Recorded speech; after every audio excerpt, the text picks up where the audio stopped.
Em 12 de outubro de 1758, nas Minas Gerais coloniais, uma mulher foi enterrada viva por um crime que não cometeu.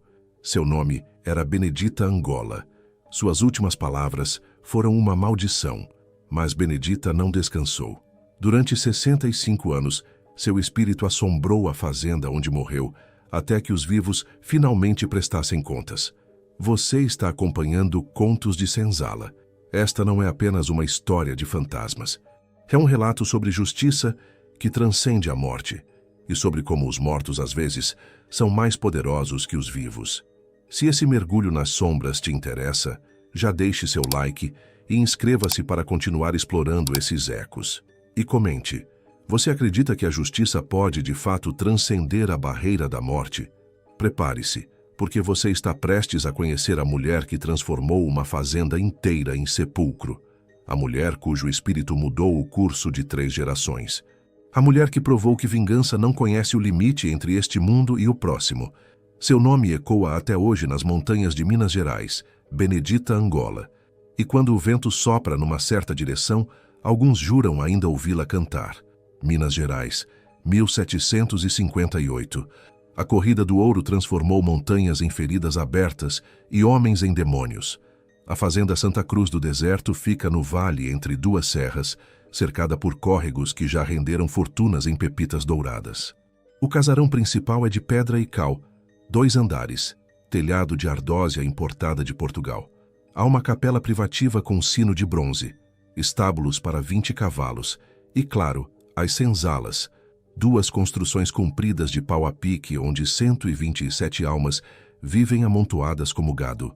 A fazenda pertence ao capitão Mor Diogo Teixeira de Moraes, homem de 52 anos que fez fortuna explorando minas e, quando o ouro começou a escassear, passou a plantar cana e criar gado.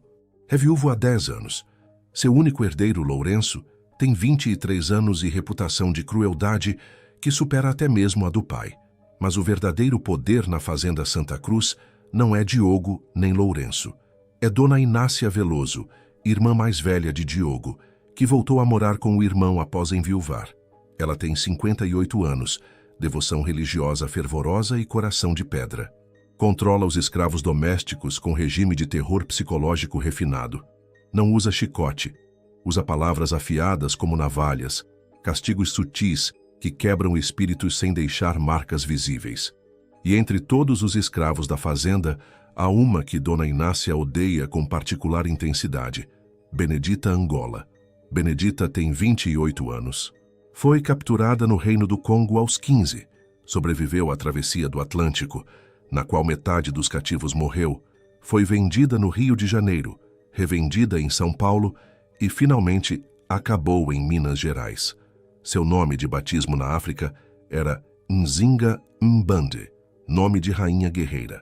Aqui recebeu Benedita e o sufixo Angola, que marca sua origem, como se origem fosse crime. Fisicamente, Benedita é imponente, 1,70 m, alta para padrões da época, corpo musculoso do trabalho pesado, olhos que parecem ver através das pessoas. Tem cicatrizes rituais no rosto, 3 linhas verticais em cada bochecha, que marcam sua linhagem nobre em sua terra natal. Mas o que realmente distingue Benedita é sua postura. Ela não se curva, obedece ordens quando necessário, mas o faz com dignidade que irrita profundamente aqueles que querem quebrá-la. Quando Dona Inácia grita, Benedita mantém o olhar firme. Quando Lourenço a insulta, ela responde com silêncio mais eloquente que qualquer palavra. E há algo mais. Benedita tem dons. Vê coisas antes de acontecerem. Sonha com os mortos. Sabe quando alguém vai adoecer apenas tocando sua mão. Na senzala, é respeitada como nganga, curandeira e sacerdotisa. Mantém altar escondido onde venera os inquices, espíritos ancestrais, disfarçados como santos católicos. É exatamente esse poder espiritual que aterroriza Dona Inácia. Porque Inácia, por trás de toda a sua devoção cristã performática, acredita e teme o poder das feiticeiras africanas. Durante 13 anos, Benedita sobreviveu na fazenda Santa Cruz. Trabalhou nas roças, na cozinha, na lavanderia. Suportou castigos, humilhações, o peso esmagador de ser propriedade, mas nunca quebrou. Nos últimos 3 anos, desenvolveu-se tensão particular. Dona Inácia começou a ter pesadelos. Sonha com mulheres negras que a cercam, apontam para ela, sussurram acusações. Acorda gritando, suando, convencida de que está sendo amaldiçoada. É aquela Angola, ela diz repetidamente ao irmão. Ela faz feitiços contra mim. Sinto, tenho certeza. Capitão Diogo, homem pragmático, não leva a sério. São apenas pesadelos, Inácia. Talvez devesse beber menos vinho antes de dormir. Mas Inácia não se convence. Começa a observar Benedita obsessivamente. Procura provas de bruxaria. Interroga outros escravos, tentando extrair confissões de que Benedita lidera rituais satânicos. Não encontra nada concreto, mas isso só aumenta sua paranoia. Lourenço, o filho, tem obsessão diferente com Benedita. Deseja-a sexualmente e foi rejeitado. Única mulher na fazenda que ousou recusar suas investidas. Isso criou nele mistura tóxica de luxúria e ódio. Ele planeja subjugá-la eventualmente, mas está esperando o momento certo. Benedita sente as tempestades se formando ao seu redor. Nas cerimônias secretas que conduz na mata, reza aos inquices. Protejam-me dos que buscam minha destruição, ou, se meu tempo chegou, façam que minha morte não seja em vão. Os inquices respondem, não com palavras, mas com visões.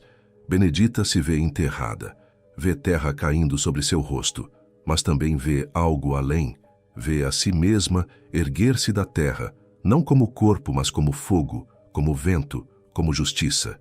Vou morrer em breve, ela confessa a Tomé, escravo mais velho que se tornou amigo e confidente. Sinto, mas não tenha medo, porque eu voltarei. Como assim voltará? Tomé pergunta, assustado. Benedita sorri, sorriso triste e sábio. Os mortos não morrem quando lutam pelos vivos, e eu tenho muita luta ainda pela frente. Em setembro de 1758, Dona Inácia toma a decisão que mudará tudo. Manda chamar um padre especializado em casos de possessão e feitiçaria. Padre Inácio Ferreira da Costa, jesuíta de 45 anos com reputação de exorcista implacável. Padre Inácio chega num dia nublado, montado em mula preta, carregando maleta de couro com cruz, água benta, relíquias de santos e manual de exorcismos. É homem magro de olhos fundos que vê demônios em toda parte. Onde está a bruxa? São suas primeiras palavras, nem sequer cumprimento. Dona Inácia o leva até a cozinha onde Benedita trabalha. O padre a estuda em silêncio por longos minutos. Benedita sustenta o olhar impassível. Essa mulher está possuída. O padre decreta sem sequer ter falado com ela. Vejo nos seus olhos, são olhos de quem serve ao demônio. Sirvo apenas aos meus ancestrais e ao Deus que eles também conheciam. Benedita responde calmamente. Erro fatal, porque para Padre Inácio, qualquer religião que não seja catolicismo romano é satanismo. Heresia, ele brada. Blasfêmia. Essa mulher precisa ser exorcizada imediatamente. E se o demônio não sair, precisa ser eliminada para salvar as almas desta casa. Capitão Diogo ainda hesita. Benedita é escrava valiosa. Trabalha bem, nunca fugiu, tem habilidades úteis. Matá-la ou exorcizá-la violentamente seria desperdício de investimento. Mas Dona Inácia insiste. E Padre Inácio é persuasivo. Se o demônio que habita essa mulher não for expulso, ele contaminará toda a propriedade. Seus escravos se rebelarão. Suas colheitas falharão. Sua família será amaldiçoada por gerações. São precisamente os medos que já assombravam Diogo. A rebelião escrava é terror constante de todo o senhor. Relatos de insurreições em outras províncias circulam. A ideia de que uma feiticeira possa estar incitando seus escravos... Está bem, ele finalmente concede. Mas não a mate sem minha autorização expressa. Tente primeiro o exorcismo. Padre Inácio sorri. É sorriso que não tem nada de santo. Na manhã seguinte, Benedita é arrastada para a capela. Todos os escravos da fazenda são obrigados a assistir. Padre Inácio insiste que vejam o poder da igreja sobre as forças satânicas. Benedita é amarrada numa cadeira. Padre Inácio começa o ritual. Joga água benta nela, que queima, não por magia, mas porque misturou sal grosso e limão que ardem na pele. Faz cruzes no ar, grita em latim. Sai, demônio, liberta esta mulher. Benedita não responde. Mantém olhos fechados, murmurando preces em Kikongo, sua língua materna. Isso enfurece o padre. Vem, ela recita encantamentos diabólicos. Aumentemos a purificação. O que se segue é tortura disfarçada de ritual religioso. Ele a obriga a engolir água benta misturada com vinagre até vomitar. Queima incenso sob seu nariz até ela não conseguir respirar. Açoita suas costas para expulsar os demônios pela dor. Benedita suporta tudo em silêncio, até que finalmente, após 4 horas de tortura, ela fala: "Não há demônio em mim, padre. Apenas dor, memória e fé. Se isso é diabólico para você, então seu Deus é pequeno demais para compreender o mundo que criou." As palavras ressoam na capela. Alguns escravos sussurram entre si. Ela ousou desafiar um padre. Padre Inácio fica lívido. Blasfêmia. Esta mulher está perdida. Senhor Diogo, ela precisa ser eliminada. É a única forma de salvar sua fazenda. Mas Diogo ainda resiste. Deixe-a no tronco por 3 dias. Talvez isso quebre sua teimosia. Não quebrará. Dona Inácia intervém, voz fria. Ela é bruxa poderosa. Enquanto viver nos ameaçará, precisa morrer. Naquela noite, algo acontece que sela o destino de Benedita. A vaca leiteira favorita de Dona Inácia é encontrada morta no estábulo. Não há marcas de ataque de animal. Simplesmente morreu. Padre Inácio examina o animal e decreta: feitiçaria. Vingança da bruxa. Não há provas. Benedita estava amarrada no tronco desde o exorcismo. Fisicamente impossível ter matado a vaca. Mas lógica não importa quando há histeria coletiva. Dona Inácia exige execução imediata. Lourenço apoia. Finalmente terá vingança pela rejeição. E Padre Inácio praticamente ordena, invocando a autoridade da igreja. Capitão Diogo, homem fraco quando pressionado, cede. Que seja feito. Mas façam rápido e enterrem longe da casa. Na verdade, ele ordena algo pior. Algo que décadas depois, os próprios perpetradores lamentarão em seus leitos de morte. Enterrem-na viva. É castigo adequado para bruxas. Deixem que a terra a sufoque, como ela sufocou minha irmã com seus feitiços. É sentença de morte de crueldade extrema, mesmo para a época brutal. Benedita passa sua última noite amarrada ao tronco. Tomé consegue chegar perto, trazendo água escondida sob a camisa. Benedita, ele sussurra, lágrimas escorrendo. Vão te enterrar viva amanhã. Precisamos fugir. Eu solto você, corremos para a mata. Não, ela interrompe calmamente. Não há escape dessa vez, irmão. Meu tempo chegou. Mas você disse que voltaria. E voltarei, ela afirma. E há algo em seus olhos. Algo que não é bem humano. Algo antigo e poderoso. Não como carne, mas como justiça. Prometo a você, Tomé. Ninguém desta casa dormirá em paz. Nenhum descendente desta família conhecerá a felicidade. E um dia, quando todos pagarem, então, só então, descansarei. Tomé treme. Como você sabe que vai poder voltar? Benedita sorri, e é sorriso de quem conhece segredos que os vivos não deveriam saber. Porque já fiz o pacto, com os inquices, com os ancestrais, com a própria terra que vai me engolir. Eles me prometeram, justiça virá, e espíritos não mentem. Ela canta então, voz baixa mas firme, uma cantiga em Kikongo. Tomé não entende todas as palavras, mas capta a essência. É oração de guerra, é promessa de retorno, é maldição perfeitamente elaborada. Quando ela termina, o vento ao redor do tronco sopra mais forte, embora a noite esteja calma. E Tomé jura, até o dia de sua morte, que viu sombras se moverem ao redor de Benedita. Sombras de pessoas que não estavam ali, sombras do outro lado. 12 de outubro de 1758, dia de Nossa Senhora Aparecida, ironia cruel que não passa despercebida. Ao amanhecer, Benedita é retirada do tronco. Está consciente, mas fraca. 3 dias sem comida, água apenas a que Tomé conseguiu contrabandear, corpo machucado pelo exorcismo e exposição. Padre Inácio a observa com satisfação doentia. Hoje o mal será enterrado e nunca mais se erguerá. Eles a levam para um local afastado da sede principal, uma clareira rodeada de árvores antigas que os escravos chamam de Lugar dos Espíritos.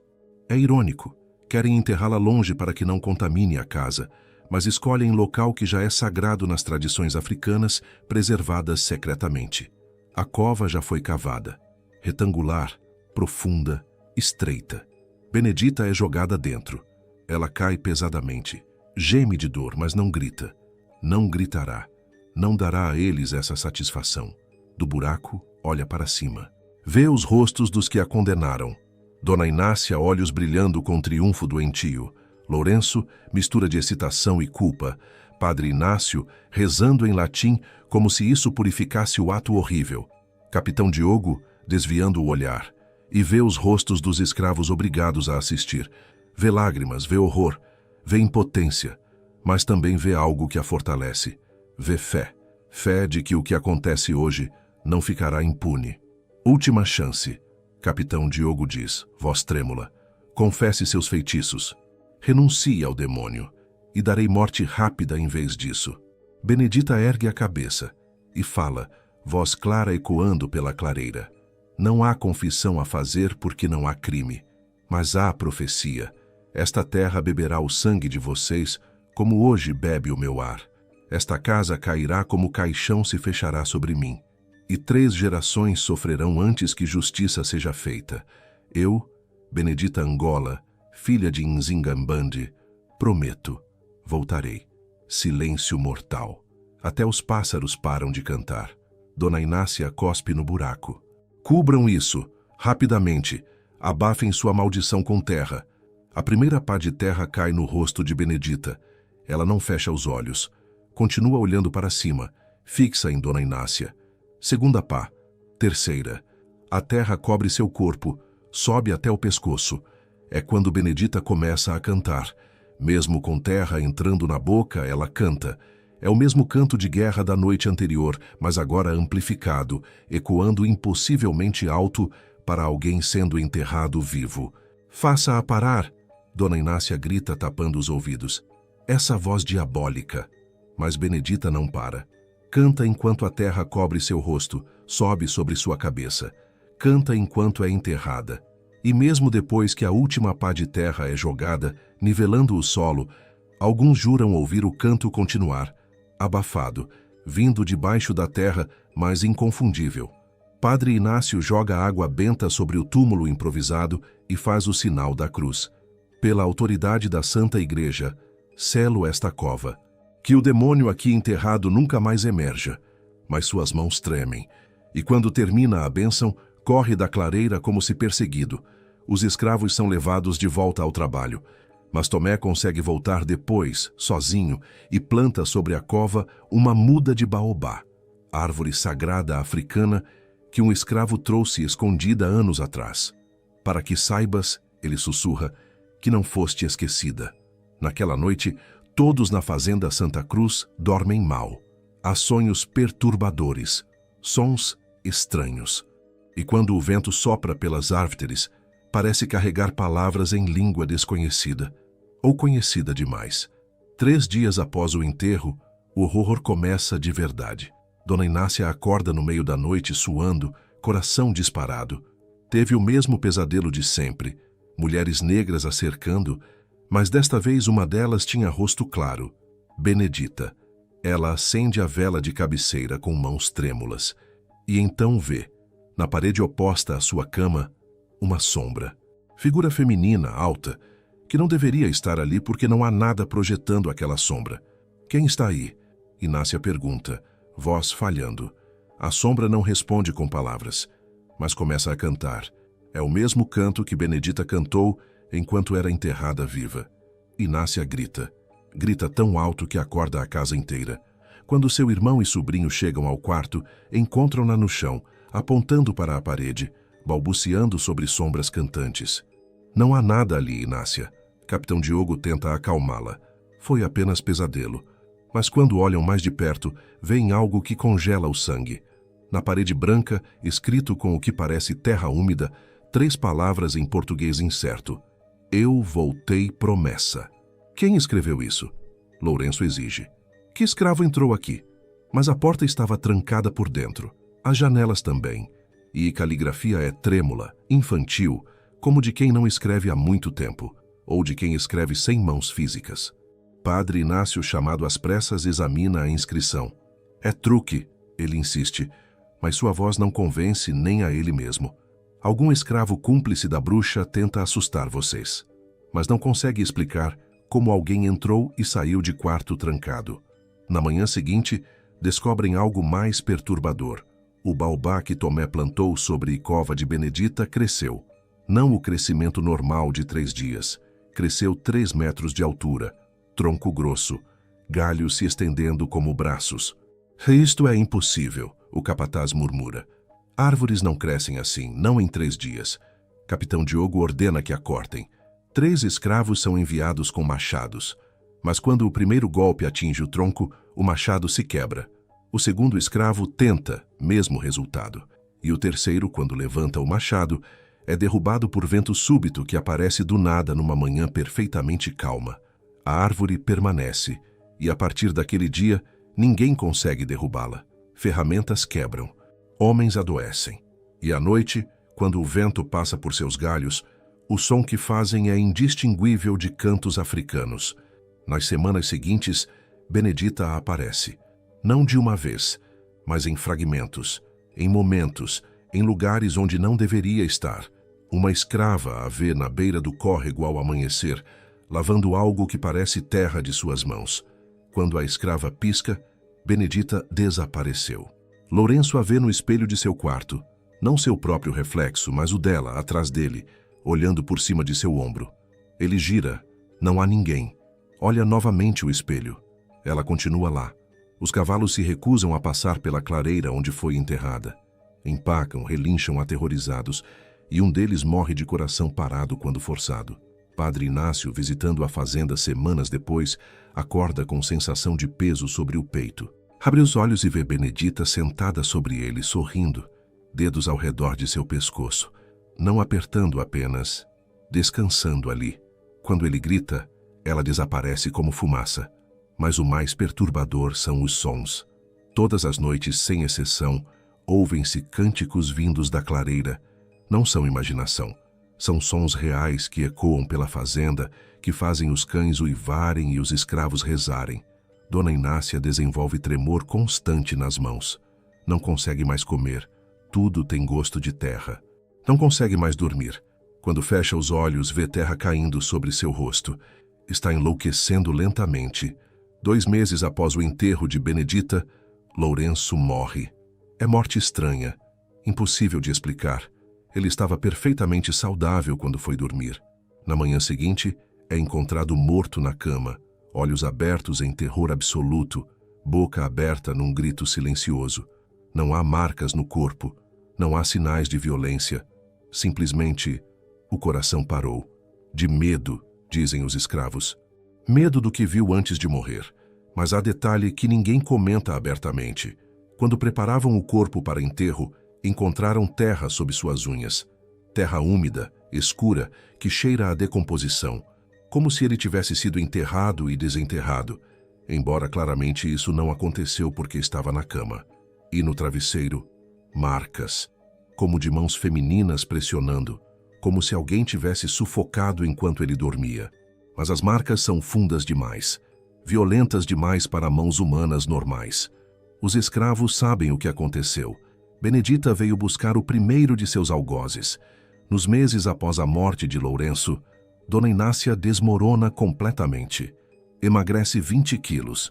Cabelo embranquece da noite para o dia. Desenvolve hábito de lavar as mãos constantemente. Esfrega até sangrarem, murmurando: "A terra não sai, a terra não sai." Vê Benedita em toda parte. Na capela durante missa, no corredor à noite, no espelho quando penteia o cabelo.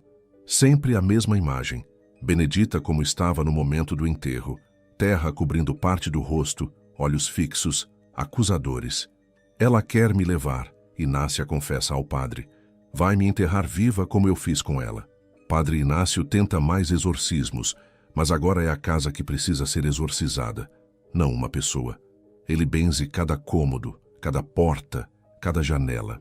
Mas na manhã seguinte, todas as cruzes na casa estão viradas de cabeça para baixo, sem que ninguém tenha tocado nelas.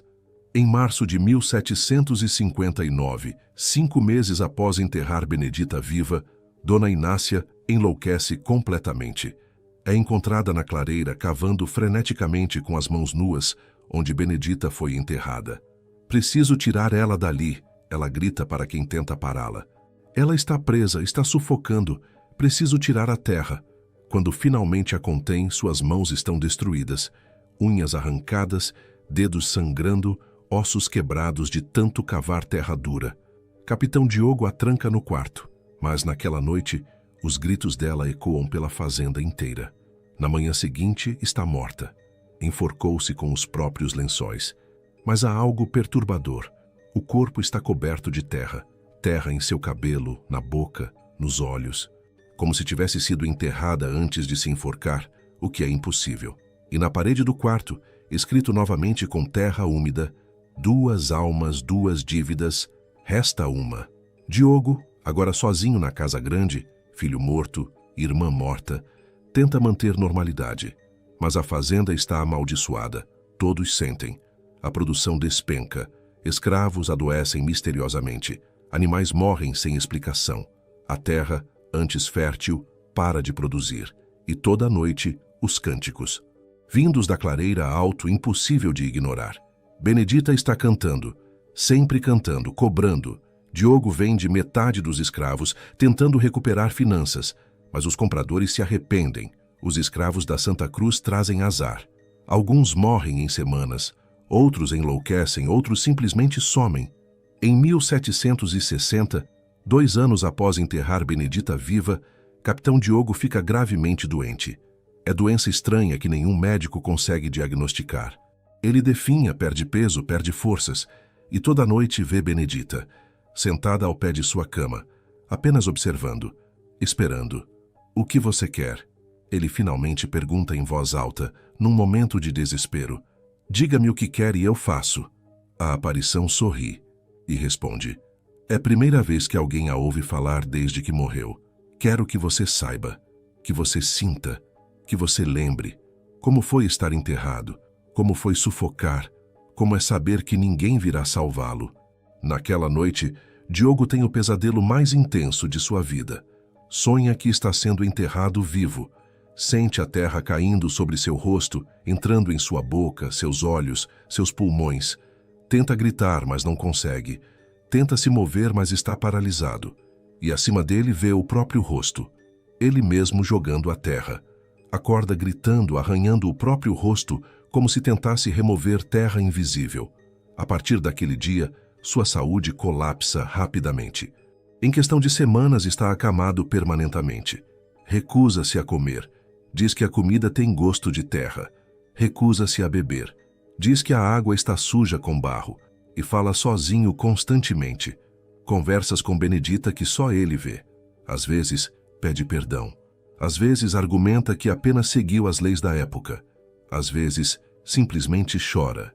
Em seu leito de morte, em agosto de 1760, Capitão Diogo faz algo sem precedentes. Manda chamar todos os escravos da fazenda para seu quarto. Quer testemunhas. Eu cometi crime terrível. Ele confessa, voz fraca, mas clara. Enterrei viva uma mulher inocente. Benedita Angola. Ela não era bruxa, não era demônio. Era apenas mulher com fé diferente da minha. E por medo, por orgulho, por covardia, eu a matei da forma mais cruel possível. Os escravos escutam em silêncio chocado. Senhores não confessam, não se desculpam, não admitem erros. Peço perdão, Diogo continua. Sei que não serei perdoado, nem neste mundo, nem no próximo. Mas preciso que saibam, preciso que contem. O que fizemos foi monstruoso e ela tinha razão. Ela voltou. Está aqui. Sempre esteve. Ele aponta para o canto do quarto. Todos olham. Alguns veem apenas sombras, mas outros, aqueles com a visão, veem Benedita, de pé, observando, esperando. Por favor, Diogo implora, olhando diretamente para a aparição. Por favor, deixe-me partir, já sofri, perdi tudo.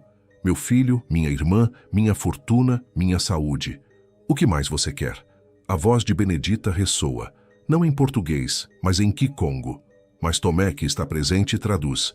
Quero que a verdade seja contada. Quero que minha história não morra com você. Quero que cada pessoa que passar por esta fazenda saiba o que aconteceu aqui. Só então descansarei. Só então você descansará. Diogo assente fracamente. Farei, prometo, deixarei tudo escrito. A verdade completa. E ele realmente faz. Nas 2 horas seguintes, dita aos poucos escravos alfabetizados um relato detalhado de tudo o que aconteceu, desde a chegada de Benedita, passando pelo exorcismo até o enterro vivo. Não omite nada, não se poupa. Quando termina, pergunta: isso é suficiente? Silêncio. Então aqueles com a visão veem. Benedita se aproxima da cama, coloca a mão sobre a testa de Diogo, gesto surpreendentemente gentil, e fala uma última vez. É suficiente, por enquanto. Capitão Diogo morre 3 horas depois. Morte natural, dizem. Mas seu rosto, quando encontrado, está coberto de terra que ninguém consegue explicar de onde veio. E na parede acima de sua cama, escrito com a mesma terra úmida: 3 almas, 3 dívidas pagas. Padre Inácio Ferreira da Costa, o exorcista, vive mais 15 anos após a morte de Diogo, mas não são anos de paz. Ele é transferido para várias paróquias. Nenhuma o quer por muito tempo. Há rumores de que é seguido por algo, que onde ele vai, coisas estranhas acontecem. Vozes na noite, sombras que se movem sozinhas, cruzes que caem das paredes. Em 1775, 17 anos após enterrar Benedita viva, Padre Inácio está numa paróquia isolada no interior de Minas. É noite de tempestade quando ela finalmente vem buscá-lo. Ele acorda com um trovão e vê Benedita ao pé de sua cama. Mas não está sozinha. Há dezenas, talvez centenas, de figuras atrás dela. Todos aqueles que ele exorcizou ao longo dos anos com métodos brutais. Todos aqueles que morreram sob suas mãos, em nome de Deus.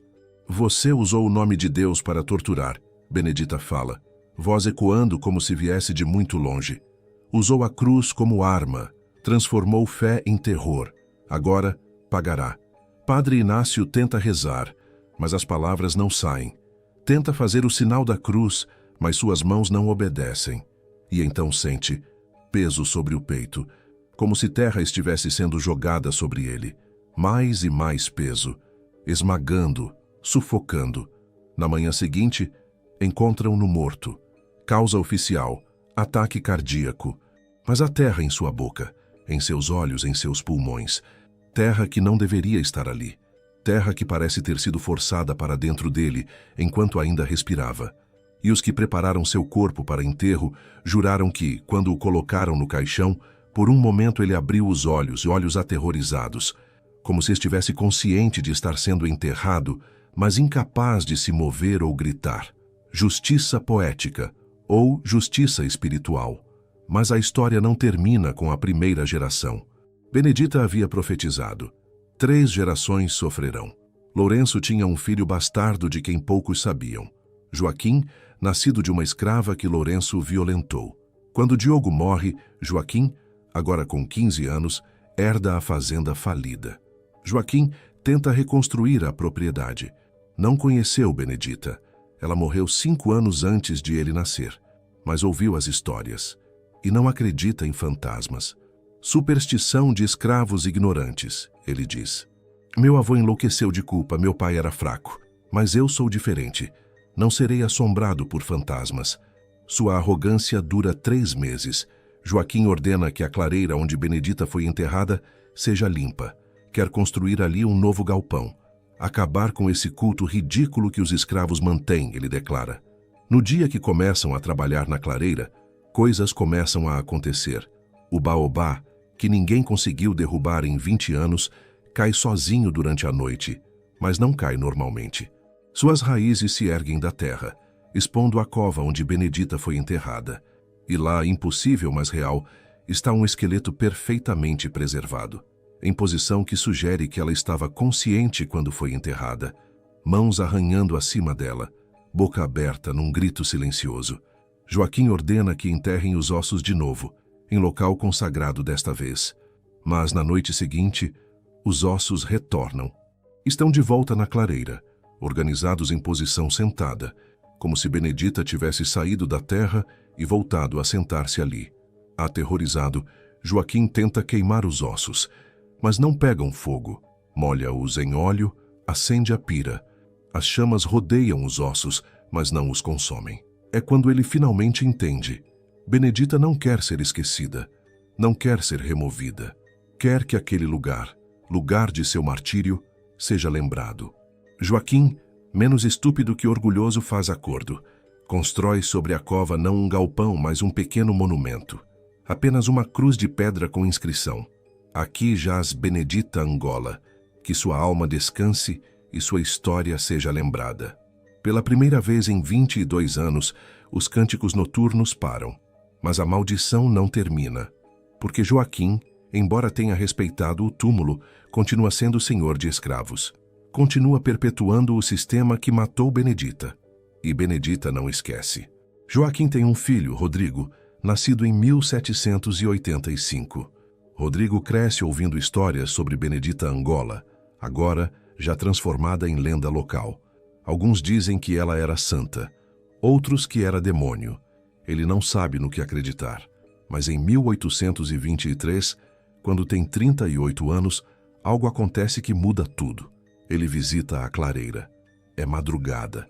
Ele está bêbado, perdido, e se encontra diante do monumento que seu pai ergueu décadas atrás. E ali, sentada sobre cruz de pedra, vê uma mulher. Ela é bela e aterrorizante ao mesmo tempo. Tem terra nas vestes, mas também luz ao redor dela. Cicatrizes rituais no rosto. Olhos que viram através de gerações. Você é o último, ela diz, e não é acusação. É apenas constatação. O último da linhagem daqueles que me enterraram. Rodrigo cai de joelhos. Eu não sabia. Não fiz nada. Não sou responsável.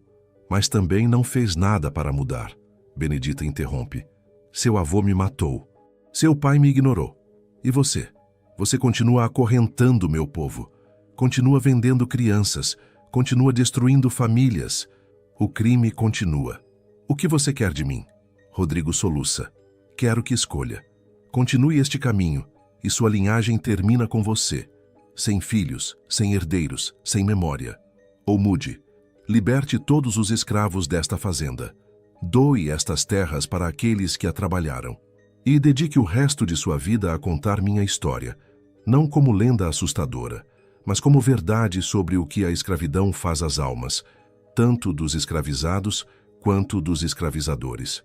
Se eu fizer isso, Rodrigo pergunta, você descansará? Benedita sorri, e é sorriso triste, cansado, mas também esperançoso. Sim, porque então minha morte não terá sido em vão, porque então minha história terá servido para mudar, nem que seja uma única mente, um único coração. Rodrigo pensa. Seria ruína financeira, seria ostracismo social, seria traição à sua classe, mas também seria liberdade. Liberdade de carregar o peso de gerações de crimes, liberdade de acordar sem medo de sombras, liberdade de morrer em paz. Eu faço, ele finalmente diz. Prometo, farei tudo o que você pediu. Benedita coloca a mão sobre sua cabeça. Ele sente o toque frio, mas também confortante, como terra fresca numa dia quente. Então está feito. A maldição termina. A dívida está paga e eu finalmente posso descansar. E diante dos olhos de Rodrigo ela começa a desaparecer.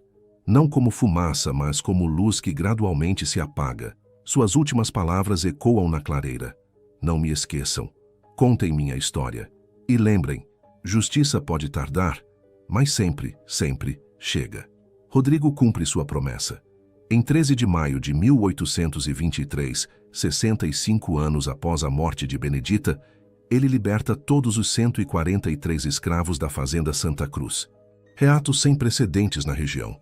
Outros fazendeiros o consideram louco, traidor, perigoso, mas ele não se importa. Mais que isso, divide as terras entre os libertos.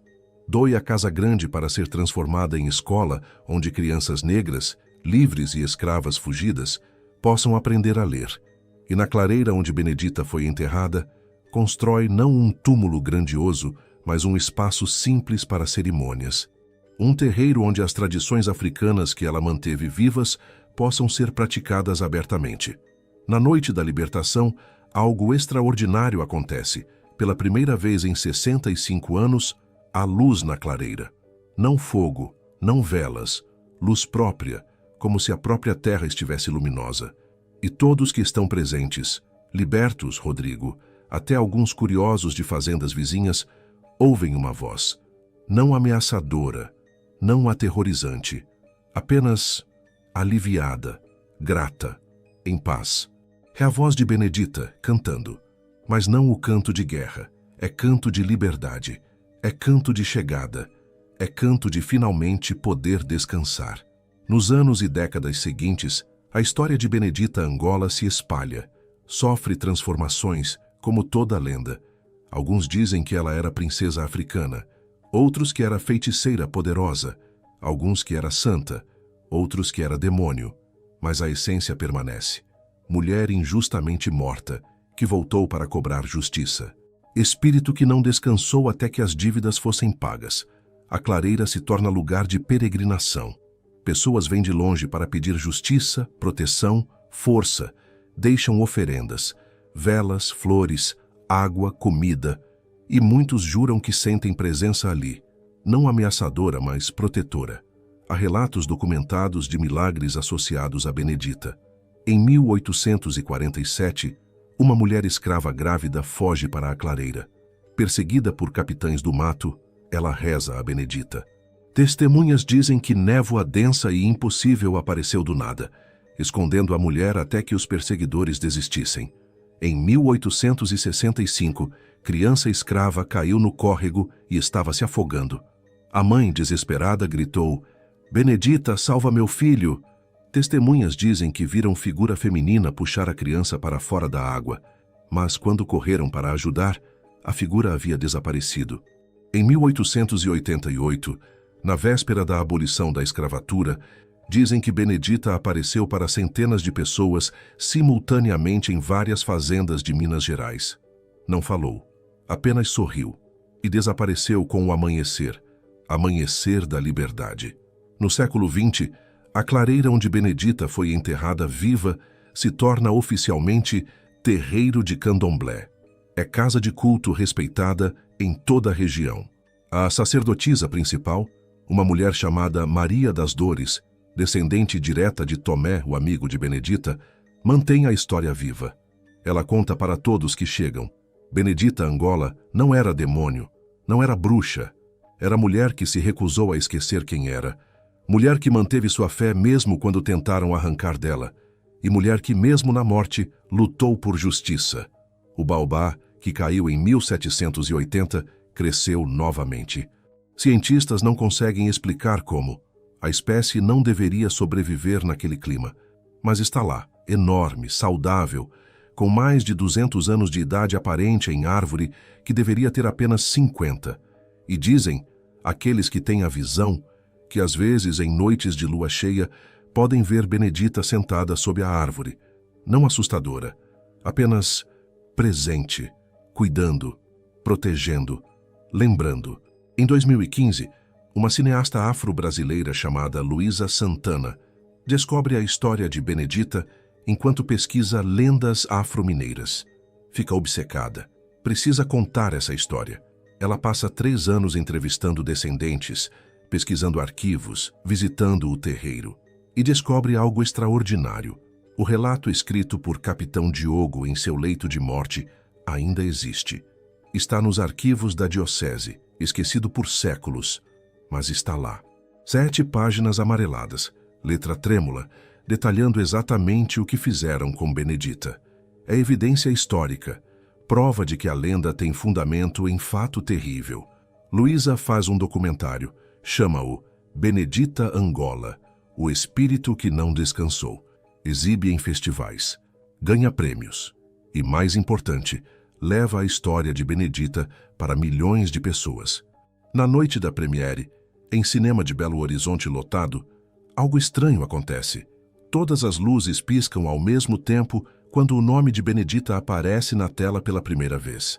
Técnicos não encontram explicação, e várias pessoas na plateia, todas elas descendentes de escravos, juram ter visto, por um breve momento, a silhueta de uma mulher em pé ao lado da tela. Alta, digna, com 3 linhas verticais em cada bochecha, observando, aprovando, finalmente sendo lembrada não como demônio, mas como ser humano que sofreu injustiça e lutou, mesmo na morte, por dignidade. Hoje, mais de 260 anos após sua morte, Benedita Angola é lembrada. O terreiro continua ativo, o baobá continua de pé. A história continua sendo contada. Estudantes de história visitam o local. Pesquisadores escrevem teses sobre ela. Artistas criam obras inspiradas em sua história.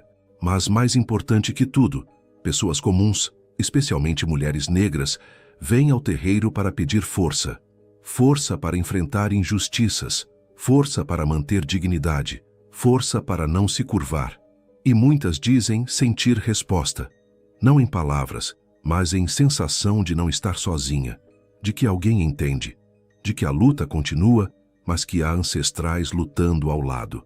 A sacerdotisa atual do terreiro, Ialorixá Dandara, diz aos visitantes: Benedita descansou? Sim e não.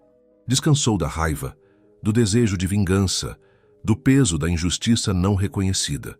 Mas não descansou completamente, porque enquanto houver injustiça neste mundo, enquanto houver pessoas sendo oprimidas por quem são, Benedita permanece, não como fantasma assustador, mas como força protetora, como lembrete de que os mortos não morrem quando lutam pelos vivos.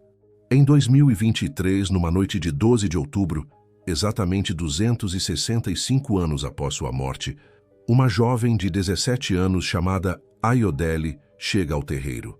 Ela está fugindo de lar abusivo, de tráfico, de situação impossível. Não sabe mais onde ir. Ouviu falar do terreiro, da lenda de Benedita, e algo a puxou para lá. É meia-noite quando chega. O terreiro está vazio. Ela se senta sob o baobá, encosta-se no tronco e chora. Chora por tudo que sofreu. Chora pela injustiça de ter nascido negra e pobre, em país que pune ambos. Chora porque está exausta de ser forte.